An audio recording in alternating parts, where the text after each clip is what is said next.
Muy buenas tardes a todos los participantes. Les saludamos y les damos una cordial bienvenida desde la Dirección Infosalud, que pertenece a la Dirección General de Telesalud, Referencia y Urgencias.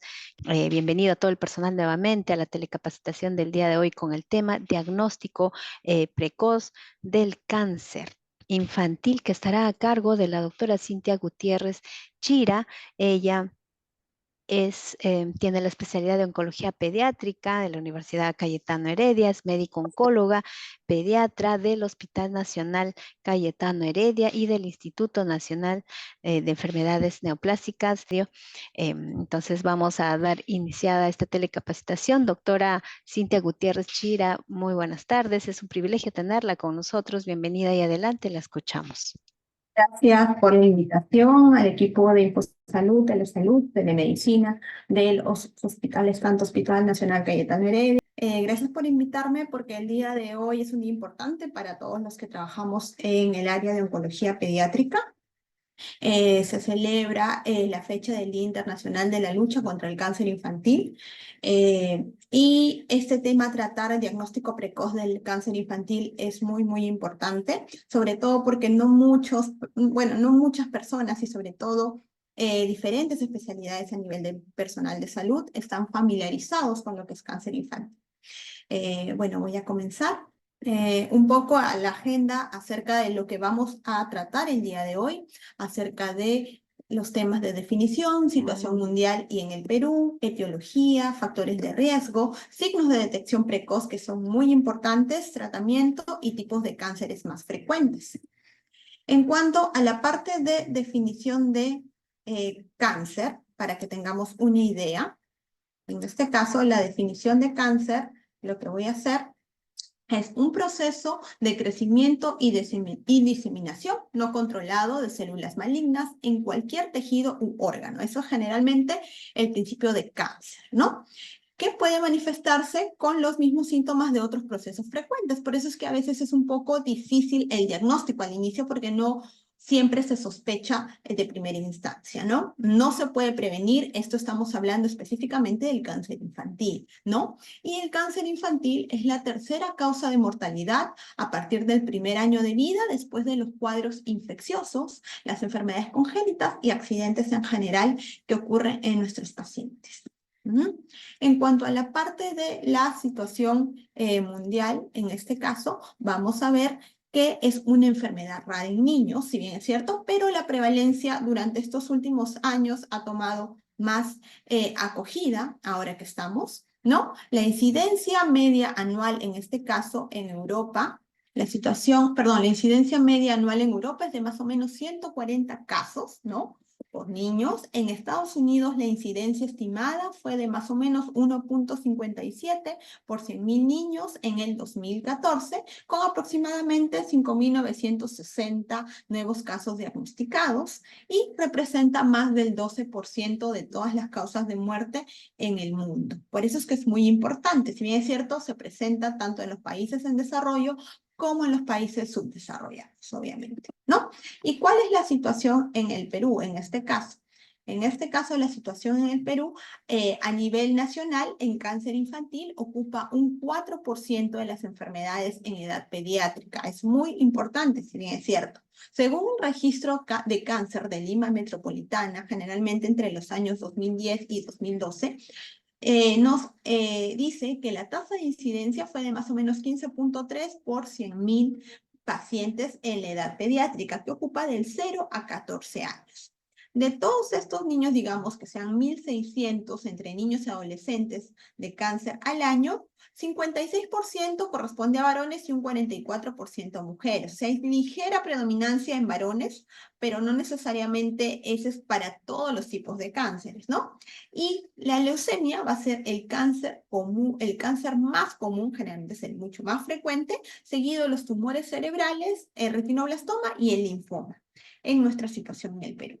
Entonces, como podemos ver, se presentan de 700, 800 casos al año, digamos en este caso en nuestra institución, en el INEM.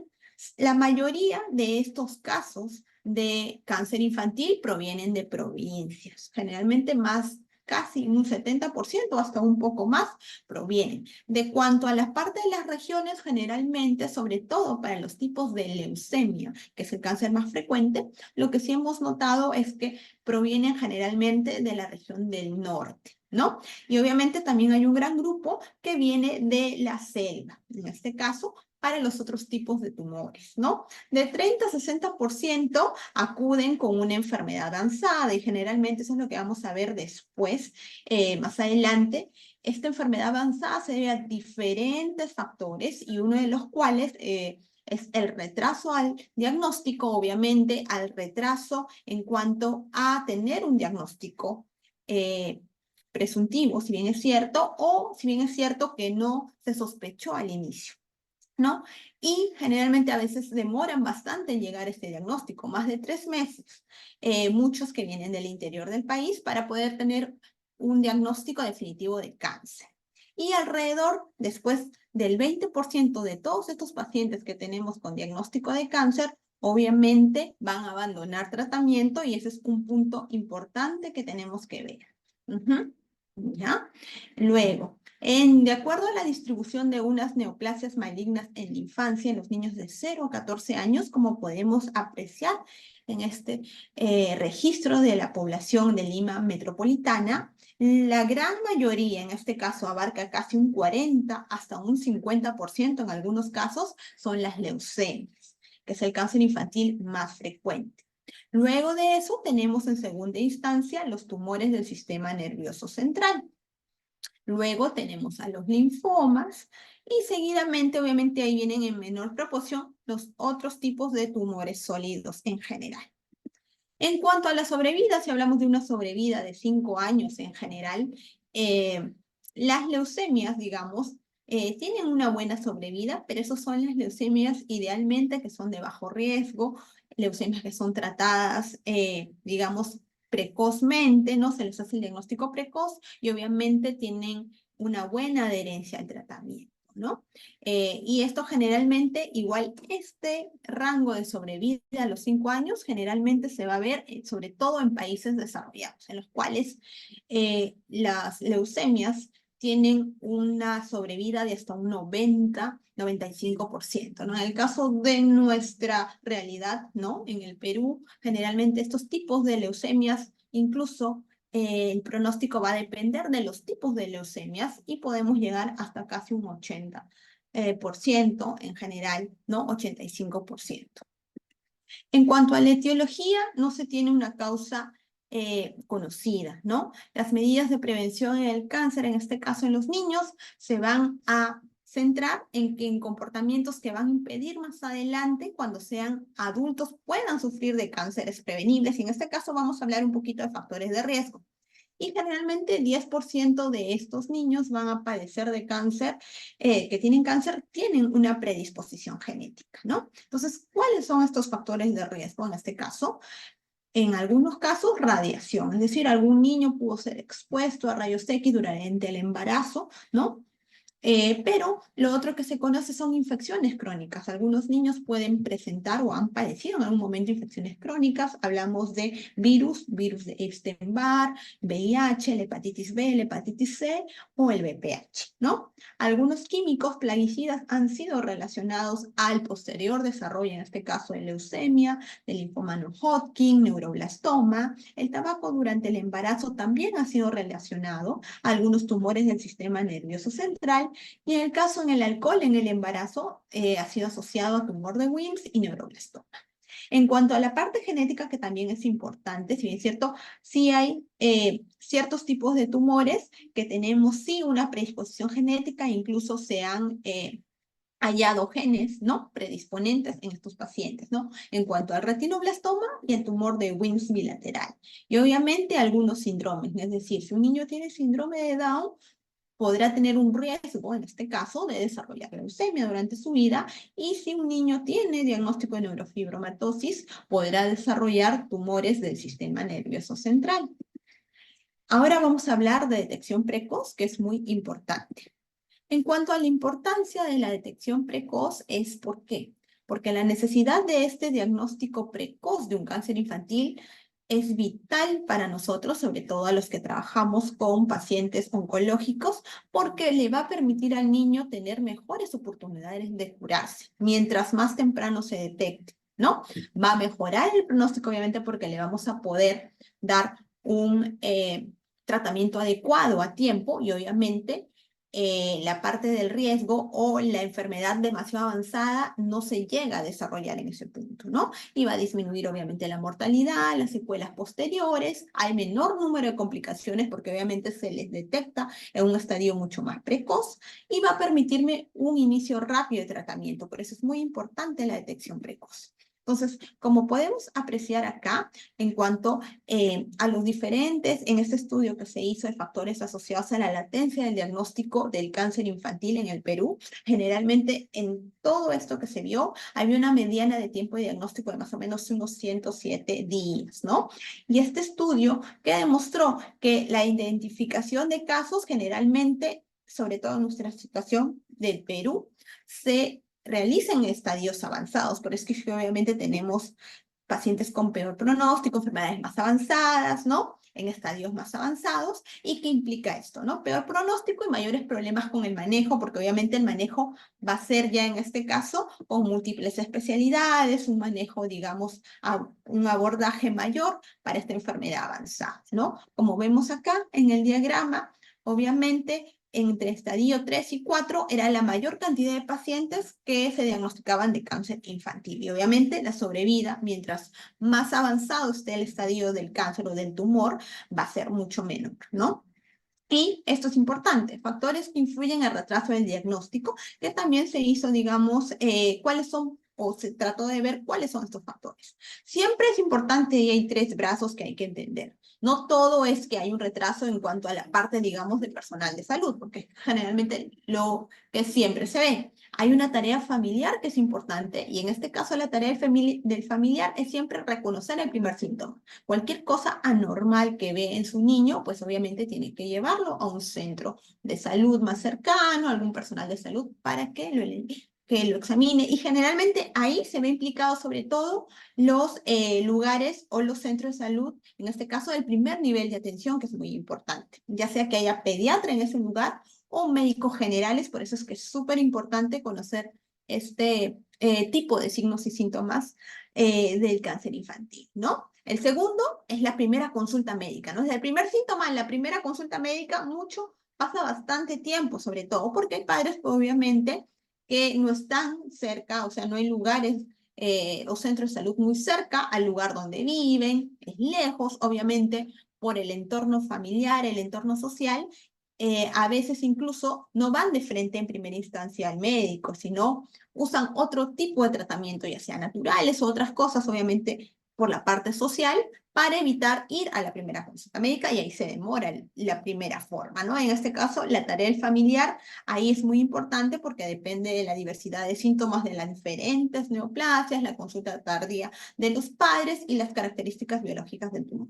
Luego ya viene la tarea profesional, es decir, yo ya le doy la primera consulta médica y obviamente cuánto tiempo demora este diagnóstico de cáncer. En primera instancia, uno no sospecha de cáncer infantil en un niño, sea con el síntoma que venga, es importante. Obviamente primero pensamos en otras patologías, el cáncer siempre está de lado y a veces esa es la brecha que nosotros tenemos. En la tarea profesional es muy importante el conocimiento y actitud del equipo de salud. Por eso es bueno, en este caso, estos tipos de charlas, estos tipos de telecapacitaciones que hacemos o incluso ya que no somos muchos oncólogos pediatras, para tratar de hacer que las demás personas, el demás personal de salud, ya sean pediatras en general, otras especialidades o incluso los mismos oncólogos de adultos, porque obviamente oncólogos pediatras no son muchos, pero tenemos mayor predominancia de oncólogos adultos que nos ayuden un poco con esto de la detección temprana del cáncer.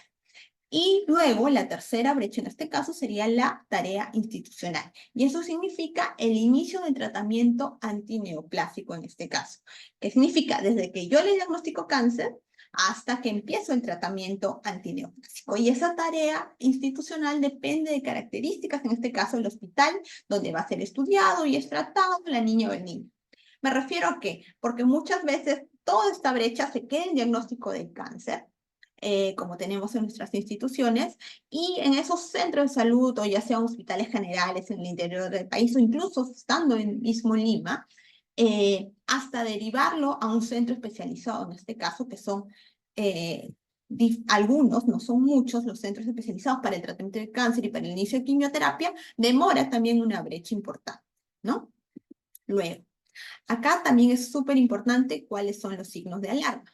Como vemos estos dibujos, son 12 signos de alarma que todos los que nos están escuchando, nos están viendo, es importante que lo tengan en cuenta, ¿no? ¿Qué pasa? Cuando alguno de estos síntomas, o más de uno, ¿no? Tiene un paciente, es, digamos, una alerta en los cuales uno puede sospechar en general de cáncer infantil, ¿no? Primero siempre va a ser el dolor persistente en huesos y abdomen, es decir, un dolor que no calma, que ya puede estar más de 1 a 2 semanas, le trae imposibilidad de hacer las actividades diarias del niño o incluso requiere de algún analgésico para que ya no tenga el dolor, ¿no? Segundo, es la fiebre, pero sin causas o por más de 1 semana. Me refiero a una fiebre sin un origen claro, es decir, si yo tengo un niño que está con la garganta, digamos, con ardor en la garganta, está con tos, mocos, hay un foco claro, me sale una lesión en la piel y todo, que puede durar 1 semana, voy al pediatra, me dan antibióticos, obviamente eso calma. Pero en este caso, cuando no tengo un foco claro, no hay un síntoma claro, la fiebre persiste, incluso a pesar de haber dado antibióticos por más de 1 semana, el niño ya se va decayendo,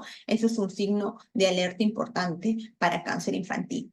El tercero son moretones, en este caso, o equimosis, como nosotros las conocemos, o sangrado por la nariz y en las encías, ¿no? Quiere decir que algo o debe haber algún tipo de disminución en cuanto al recuento de plaquetas y es importante que nosotros lo veamos. El cuarto es el crecimiento tumoral o de ganglios, ¿no? Todos tenemos ganglios o adenopatías a nivel cervical, que son las más frecuentes. Si un niño tiene un evento, ya sea respiratorio o alto, una infección, los ganglios van a crecer de por sí, porque es mucho las preguntas que vienen hacia nosotros o los padres que vienen con esos, digamos, con esas preguntas, ¿no?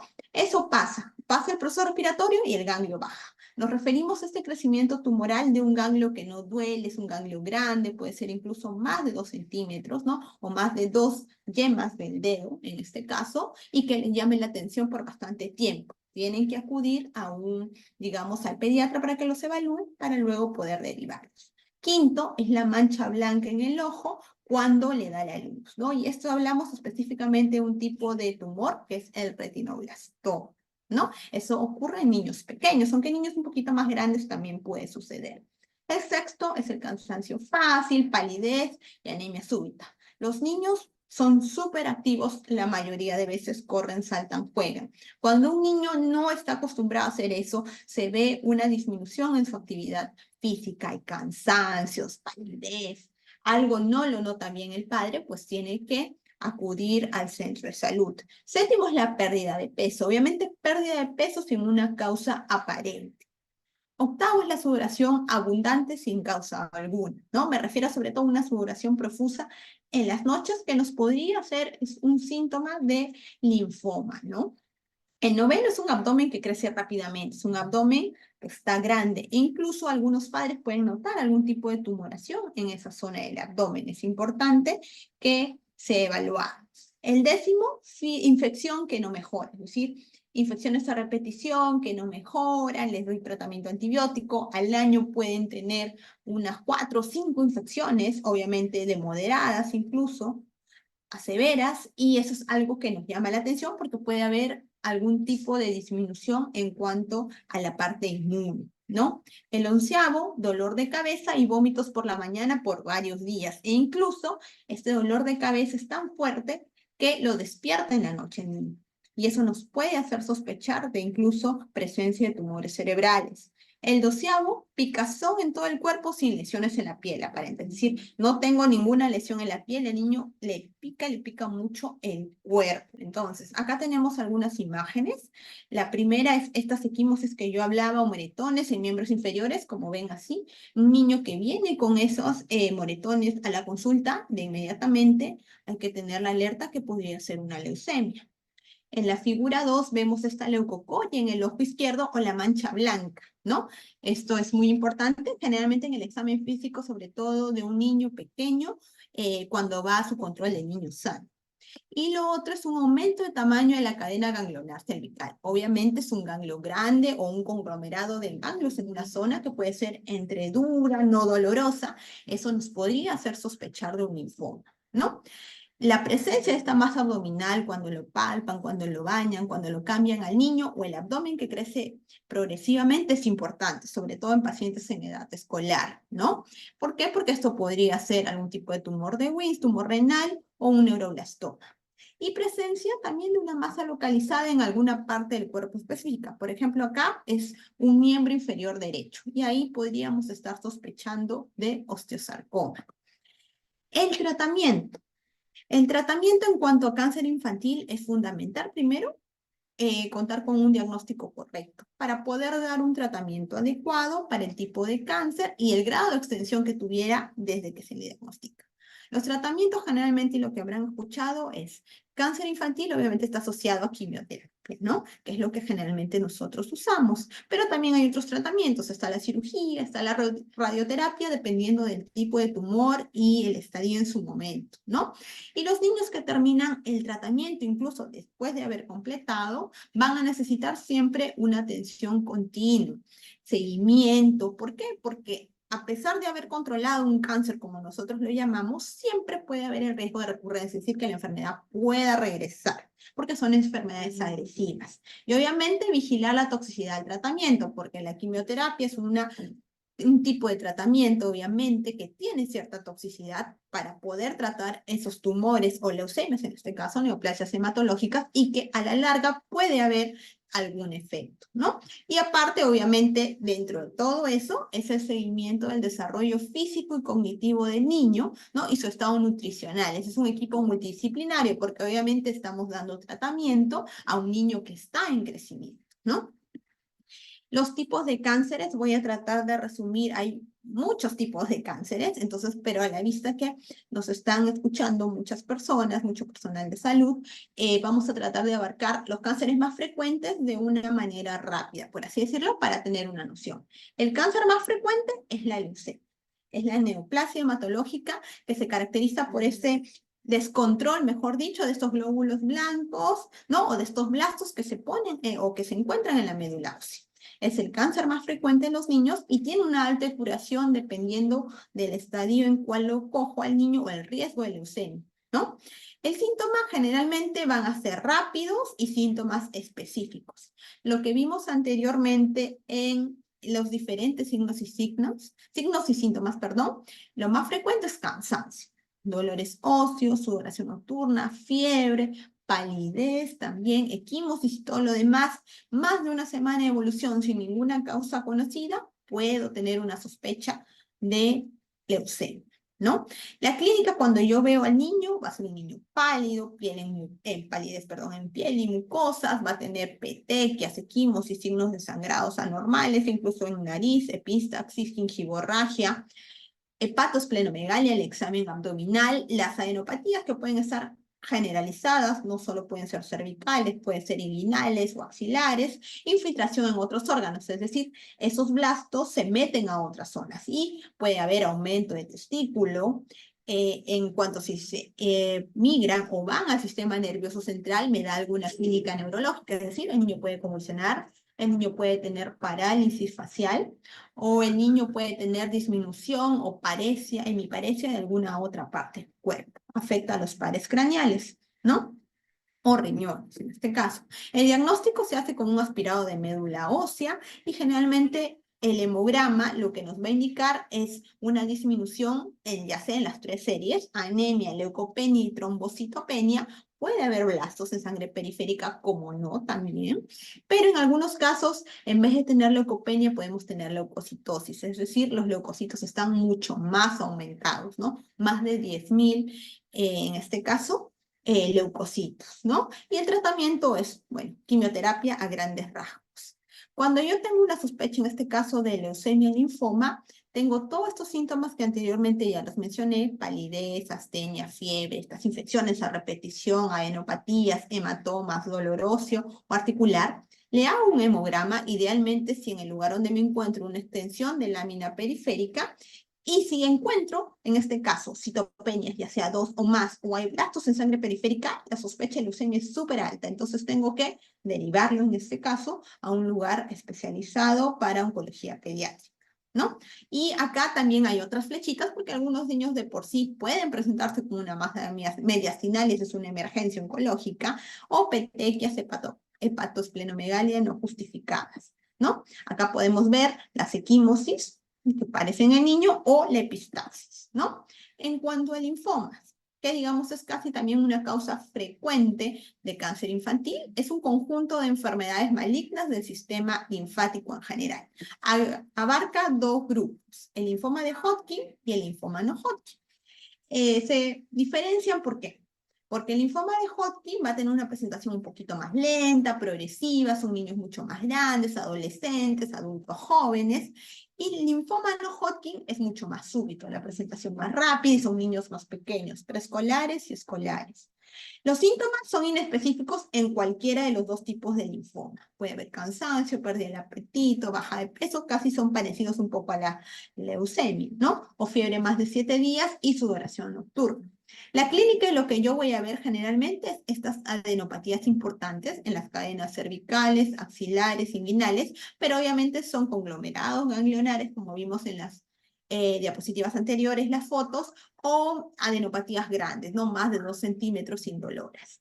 Y la clínica, en este caso el linfoma no Hodgkin, que también es el que se presenta rápidamente, depende mucho de su localización, porque en este caso hay localizaciones que obviamente son emergencias oncológicas, como la mediastinal, que puede presentarse con derrame o sin derrame, y el niño luce con una gran dificultad respiratoria, incluso puede haber por compresión y por la gran masa una compresión de vena cava superior, y obviamente eso hay que derivarlo de inmediato, ¿no? Porque a ese niño hay que proteger la vía aérea, y en muchos casos algunos van a ventilación mecánica debido al gran compromiso que tienen. Y en abdominal puede haber distensión abdominal, dolor y masa, incluso algunos no se sospecha al inicio un linfoma, muchos son catalogados como apendicitis, que hemos tenido esos casos, y después de la cirugía con la patología tenemos el linfoma. Entonces muchos pueden debutar como un abdomen agudo quirúrgico.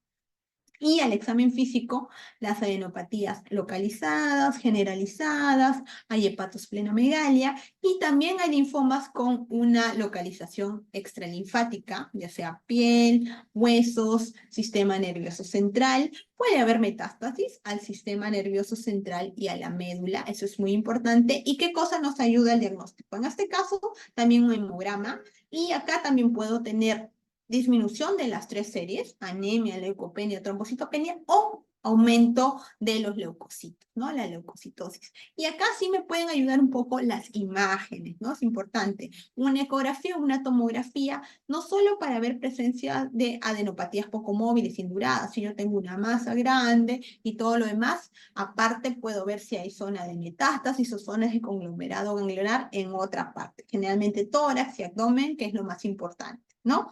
Y el tratamiento va a ser quimioterapia, radioterapia, o incluso en algunos casos cirugía, dependiendo de la localización del linfoma, ¿no?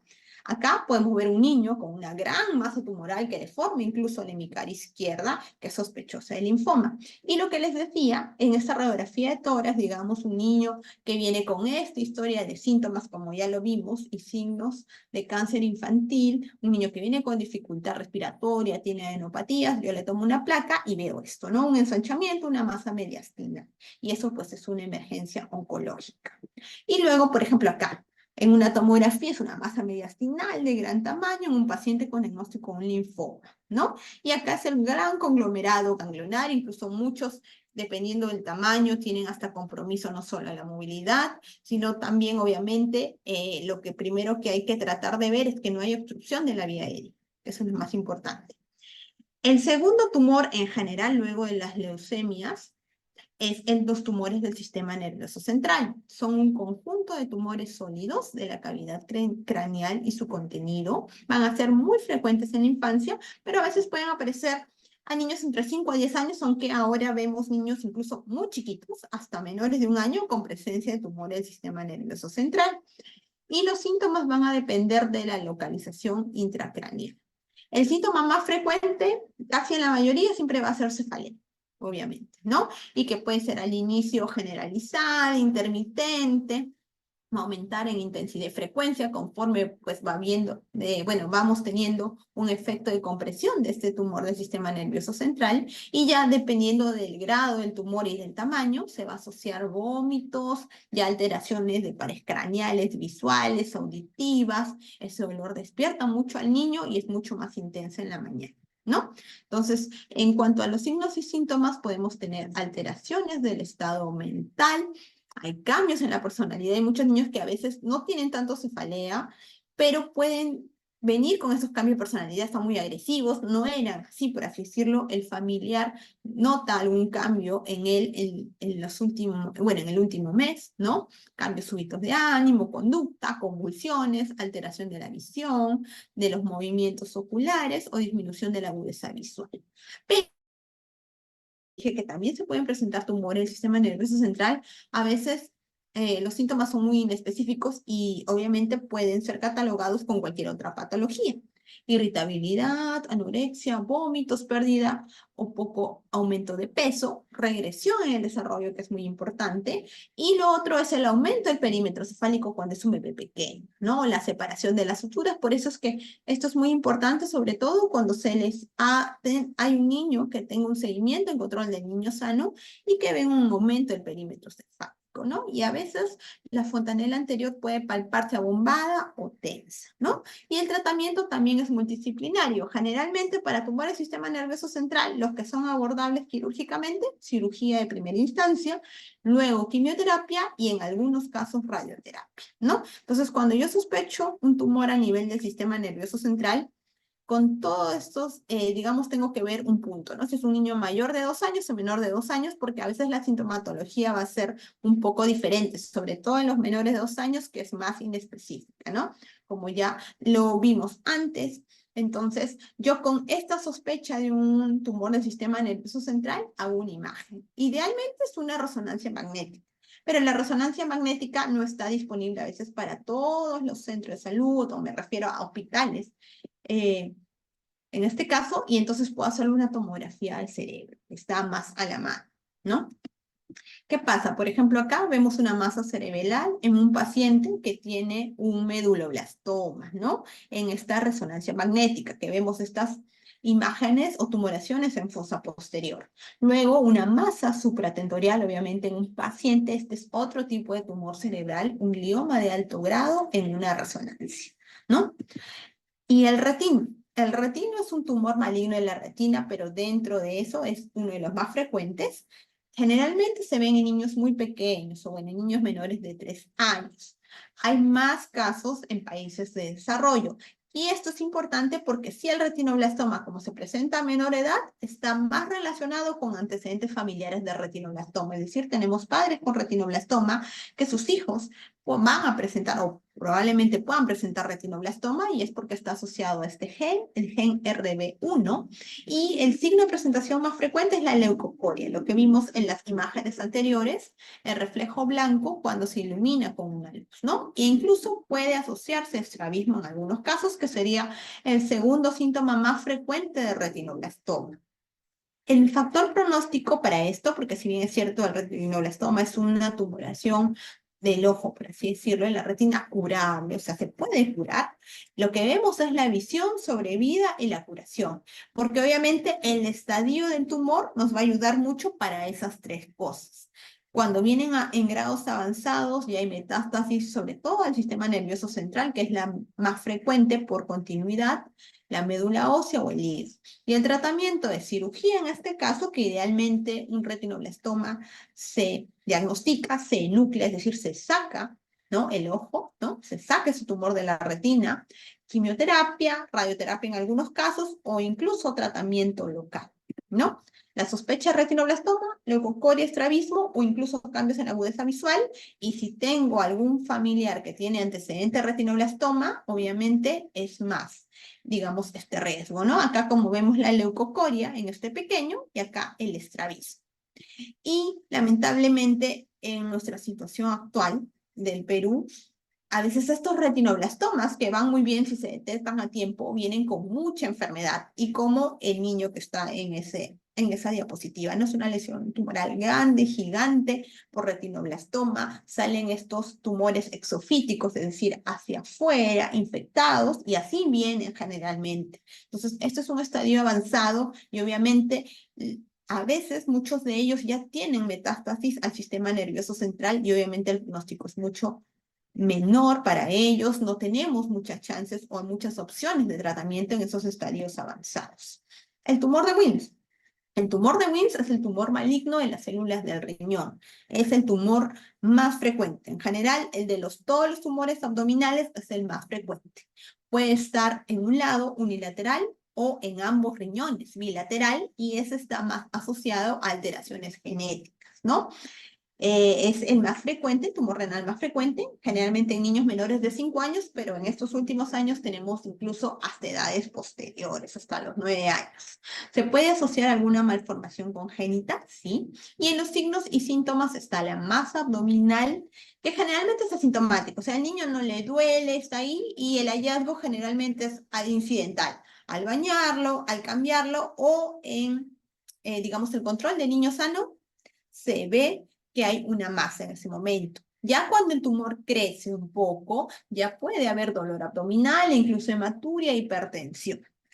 La metástasis o el sitio, digamos, más frecuente es el pulmón. ¿Y qué me puede ayudar? A veces en el hemograma puede haber anemia, pero siempre un estudio de imagen. Idealmente es la tomografía. La tomografía me sirve para ver no solo la localización, si hay, digamos, ganglios alrededor, o incluso si hay metástasis, porque generalmente le hago tomografía de tórax y de abdomen. Pero si no está de primera instancia, yo puedo usar una ecografía para ver si realmente hay un tumor renal en esa zona, ¿no? Y examen de orina, hematuria. El tratamiento también es multidisciplinario. Idealmente, si estos tumores renales son quirúrgicos, al debut se operan por el servicio, en este caso urología, son operados. En algunos otros casos, como en la mayoría de estadios avanzados que tenemos en nuestro país, vienen también con grandes tumores, y para eso tenemos que darle quimioterapia para bajar ese tumor primero y después operar lo que es el, ¿no? Entonces, generalmente el tratamiento siempre va a ser cirugía más quimioterapia. Puede ser al inicio o primero quimio y después cirugía, y algunos casos radioterapia, ¿no? Acá vemos, por ejemplo, un aumento de un tamaño abdominal en un paciente con tumor de Wilms, y generalmente esto es la mayoría de pacientes con los cuales tenemos tumores grandes que vienen, en este caso, en una tomografía de abdomen.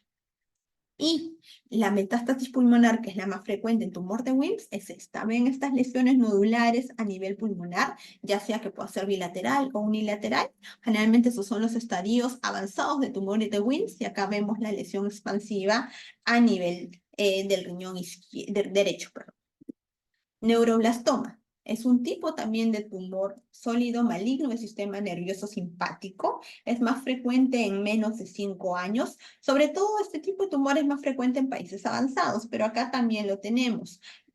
La localización más frecuente son las glándulas suprarrenales, pero puede presentarse en cualquier lugar: cuello, tórax, médula espinal. Y los signos y síntomas van a depender de la localización. Es decir, yo tengo un efecto de masa y obviamente genero un síntoma en este caso. En los niños más pequeños, como vamos a poder apreciar, llama mucho la atención estos signos característicos. Hay equimosis periorbitaria, se les dice ojos de mapache en los niñitos, o nódulos cutáneos, hay neuropatías localizadas o generalizadas. Puede haber metástasis a hueso, ganglios, médula, hígado y piel, o sea, son tumores que pueden infiltrar muchos órganos, ¿no? Y yo me apoyo con un hemograma, que puedo tener una disminución de las 3 series, o en este caso imágenes. Idealmente son tomografías, pero también puedo hacer una ecografía, ¿no? Y lo que me va a decir es la presencia sobre todo de la tumoración a nivel suprarrenal, o puede haber en el mediastino o cervical. Y el tratamiento es cirugía también y quimioterapia, ¿no? Entonces, eso es lo que yo les hablaba de estos equimosis periorbitaria, generalmente bilateral, que vienen los niños. Algunos son mucho más marcadas, como vemos acá, que son los ojos de mapache, y estas lesiones que vemos son nódulos cutáneos, que en algunos casos se les dice blueberry. Y la sospecha de neuroblastoma y tumor de Wilms, como ya vimos, todos los síntomas que podemos haber visto anteriormente, ¿no? Los asociamos. Yo tengo un niño con anemia, le hago una ecografía abdominal, hay un tumor a nivel renal, porque incluso cuando hay un tumor a nivel renal, no necesariamente, o un tumor a nivel abdominal, no necesariamente te dice si es glándula suprarrenal o no, o tener la sospecha de ambos, ¿no? Y si es menos de 12 meses, hay una masa abdominal, mediastinal, nódulos subcutáneos, pues me inclino más para neuroblastoma. Hepatoblastoma es otro tumor abdominal frecuente. Este es de origen hepático y va a afectar también a niños menores de 5 años. Se ha asociado en algunos casos a niños que son prematuros o de muy bajo peso al nacer. Este marcador tumoral es muy importante, la alfa-fetoproteína, que va a estar elevado en los pacientes con hepatoblastoma. ¿Qué es lo que tengo yo como signos y síntomas? Hay una gran hepatomegalia, distensión del abdomen, puede haber dolor, pero eso es conforme van pasando, digamos, el tiempo y esa masa va comprimiendo, ictericia, pérdida de peso, apetitos, vómitos y fiebre. La metástasis de este tumor es principalmente al pulmón y hay otras metástasis como hueso, sistema nervioso central, médula. Yo me apoyo siempre con imágenes. Tomografía es, digamos, lo mejor para ver mayor localización, metástasis y todo lo demás, pero si tengo una ecografía a la mano, lo puedo usar. Y el marcador tumoral, que es el alfa-fetoproteína. La alfa-fetoproteína de por sí, hay valores en niños, generalmente por edades, sobre todo si son niños muy pequeños o recién nacidos, pero para la edad, en este caso, no debería estar elevada. Y el tratamiento es cirugía y quimioterapia, ¿no? Acá vemos un tumor abdominal y si yo veo una tomografía, tengo una masa hepática, por ejemplo, esto que es heterogénea, de un paciente con sospecha de hepatoblastoma. Los tumores óseos son otro gran grupo. Acá tengo el osteosarcoma y el sarcoma de Ewing, que son los tumores primarios más comunes en el hueso. Entonces, es más frecuente en adolescentes, también adultos jóvenes, o sea, acá la edad es un poco mayor, ¿no? Y hay una mayor incidencia a los 10 años. ¿Cuáles son los signos y síntomas? Es decir, yo tengo dolor y aumento de volumen, generalmente de la zona afectada. Lo más frecuente es que sean miembros inferiores, o sea, coge huesos de los miembros inferiores, ¿no? Huesos largos, pero a veces también puede aparecer en otra parte del cuerpo donde haya, digamos, estructuras óseas. Hay limitación funcional e incluso fractura patológica. El osteosarcoma se va a localizar en el de crecimiento rápido y se va a localizar en estos huesos largos, como dije. Fémur es el lugar más frecuente, también tenemos tibia y húmero, y va a afectar la diáfisis de los huesos largos y planos. Y en cuanto a la metástasis, el osteosarcoma, su principal metástasis o más frecuente es a pulmón. Y Ewing, que es el otro tipo de tumor óseo, va a pulmón, pero también a columna y a médula. Y el tratamiento también es multidisciplinario. Cirugía, quimioterapia y radioterapia, ¿no? Yo sospecho un tumor óseo, o sea, digamos, tengo ese tumor, un aumento de volumen en el miembro, hay dolor localizado, le hago una placa que generalmente, lo ideal es hacerle una resonancia magnética del miembro afectado, ¿no? Pero si no está, o si no estoy, digamos, en un lugar donde se pueda hacer ese tipo de imágenes, yo le puedo hacer un rayos X de, digamos, el miembro afectado para ver si hay algunas lesiones líticas, algunas lesiones tipo sacabocado, que me puedan hacer sospechar para poder referir, ¿no? Este es el osteosarcoma. Muchos niños, obviamente, vienen así, con una gran tumoración, limitación funcional, y obviamente en este caso, preservar la articulación no siempre se va a poder, ¿no? Porque vienen con enfermedades muy avanzadas, incluso esto, y metástasis al pulmón. Entonces, el tratamiento de inicio es la amputación en este caso y luego iniciar quimioterapia. Vemos, por ejemplo, lo que les decía de las radiografías, es que no tengo una resonancia o otra imagen, una lesión tumoral en el hueso del fémur distal, ¿no? Y el sarcoma de Ewing también tenemos las lesiones a nivel de la radiografía, pero lo ideal siempre en estos tipos de tumores óseos es una resonancia, ¿no? El rhabdomyosarcoma es un tumor maligno de los tejidos blandos. Puede ser localizado en varias partes, pero es más frecuente en vejiga, vagina, extremidades, cabeza y cuello. Los signos y síntomas van a depender de la localización. Hay una masa dolorosa o indolora en muchos casos y el efecto de masa dependiendo de dónde se localice. Generalmente, si tiene un comportamiento agresivo, va a tener un crecimiento rápido, va a tener efecto de masa, va a invadir estructuras vecinas, ¿no? La metástasis más frecuente, pulmón, tejidos blandos o ganglios linfáticos, y el tratamiento también es multidisciplinario: cirugía, quimioterapia y radioterapia.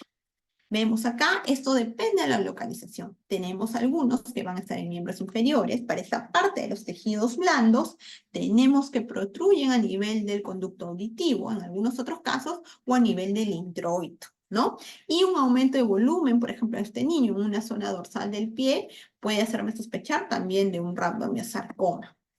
El tumor de células germinales es frecuente también, sobre todo en niños pequeños, a causa también que hemos visto un paciente ahora último en el hospital Cayetano Heredia. Es neoplasias constituidas por células germinales de origen gonadal. Puede ser en este caso ovario y testículo, que es lo más frecuente, ¿no? Pero también tenemos una localización extragonadal, es decir, puede aparecer en región sacrocoxigia, retroperitoneo, mediastino y cerebro, y obviamente la sintomatología va a depender de ello. La edad de presentación es en niños pequeños, o sea, menos de 4 años generalmente, o si no, tenemos el otro grupo, que son los mayores, mayores de 15 años. Los síntomas y signos son inespecíficos: fiebre, vómitos, pérdida de peso, anorexia en general. Pero también van a depender de dónde se localicen. Por ejemplo, si el niño, digamos, el paciente tiene en el ovario, la niña, dolor pélvico, estreñimiento, trastornos geniturinarios. Si es el testículo, lo que generalmente vamos a ver es una masa testicular dura o poco dolorosa.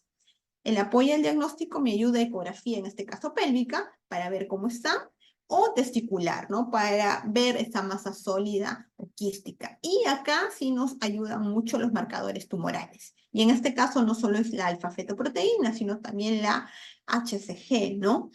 Si están elevados, obviamente va más con el diagnóstico de tumor de células germinales, y el tratamiento también es cirugía y quimioterapia, dependiendo de qué tal. ¿No? Generalmente eso es a grandes rasgos un poco de cuáles son las neoplasias más frecuentes, para que más o menos se tenga una idea en grandes rasgos de estos tipos de cánceres infantiles. Y conclusión en general, ¿qué es lo que quiero que más o menos me lleven un poco a esta charla?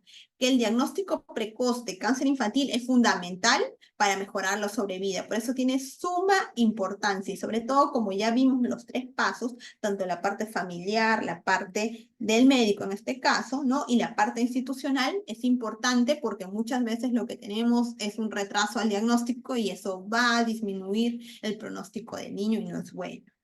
Lo segundo, es importante conocer e identificar los signos de alarma. Todo, ya sea todo lo que están escuchando o los que puedan difundir la charla, estas 12 cosas que dije en algún paciente que en algún momento esté a su cargo o lo vean, siempre nos hace estar alertas que podría tener un tipo de cáncer infantil, ¿no?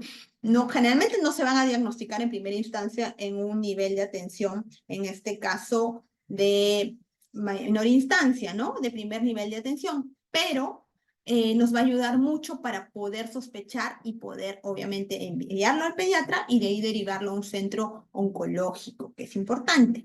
Y ante la sospecha de una patología maligna, se debe enviar al Centro de Referencia de Oncología Pediátrica para poder confirmar el diagnóstico y, obviamente, iniciar el tratamiento, ¿no? Eso es lo más importante. Obviamente no hay muchos centros oncológicos en general, cada vez incluso los hospitales del MINSA están yéndose o están abarcando este tipo de especialidad, que es la oncología pediátrica, para poder un poco tratar de centralizar grandes centros como es el INEM, ¿no? Que, por ejemplo, esa es una forma que nos ha permitido el Hospital Cayetano Heredia en general desde hace unos meses, de poder, digamos, ayudar a centralizar eso y poder tratar pacientes con cáncer infantil, ¿no? Y generalmente digamos, lo que quiero que se lleven de esta charla.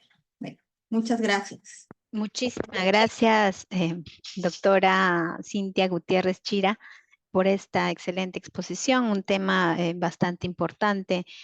¿Tiene alguna recomendación final para nuestros participantes?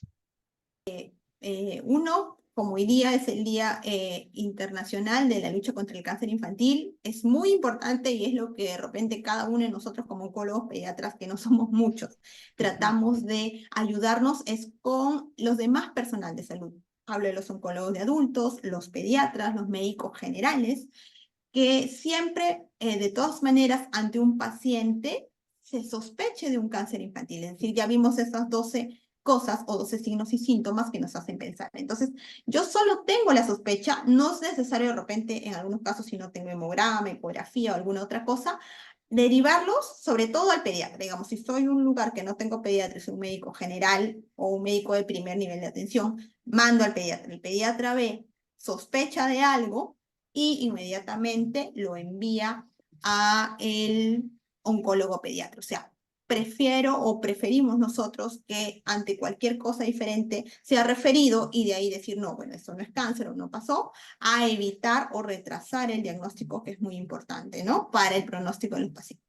Doctora, y creo que esta pregunta es bastante importante. ¿Qué hacer en los casos donde hay este tipo de pacientes en lugares fuera de la ciudad, ¿no? Rurales, ¿qué tendrían que Claro. hacer personal? Generalmente, justo a todos los que nos escuchan, eso es un tema muy importante porque como si ven esas tres pautas que hacemos, el niño siempre hay un retraso al diagnóstico porque el familiar o la persona, en este caso, que está en lugares muy, muy alejados, ¿no? Pero si hay un centro de salud un poco más cercano a ellos, ¿no? Entonces, ¿qué cosa hacemos? Idealmente nosotros, ya sea en las instituciones, sobre todo ahora el INEM, que es la que abarca mayor cantidad de pacientes oncológicos, se tiene este servicio de tipo teleconsulta o telemedicina. Es decir, los hospitales, digamos, de alguna región que se encuentren en el país y que tengan algún caso de alguna sospecha de cáncer infantil, ya sea que no tengan imágenes, porque no todos pueden tener imágenes a la mano, está tan solo con la sospecha, el hospital en donde tiene el paciente hace la teleconsulta a nuestra institución y nosotros como oncólogos pediatras vemos el caso. Es una sospecha de algún cáncer infantil, se refiere a nuestra institución, obviamente referido. Si todavía no está con todo el apoyo del diagnóstico, le faltan imágenes y todo, pero es una sospecha alta, él viene hacia nosotros. Entonces, siempre recalcar que cualquier paciente o algo con sospecha de cáncer infantil sea referido de todas maneras a un centro especializado para completar el estudio y obviamente dar tratamiento, eso es lo más importante, ¿no? Infinitas gracias, doctora Cintia Gutiérrez Chira, médico oncólogo del pediatra del Hospital Nacional Cayetano Heredia y del Instituto Nacional de Enfermedades Neoplásicas, asimismo oncóloga pediatra a cargo de tumores renales del Instituto Nacional de Enfermedades Neoplásicas, invitada de la Dirección de Infosalud. Ha sido un gusto tenerla, doctora, muchísimas gracias. A todos, buenas tardes para todos.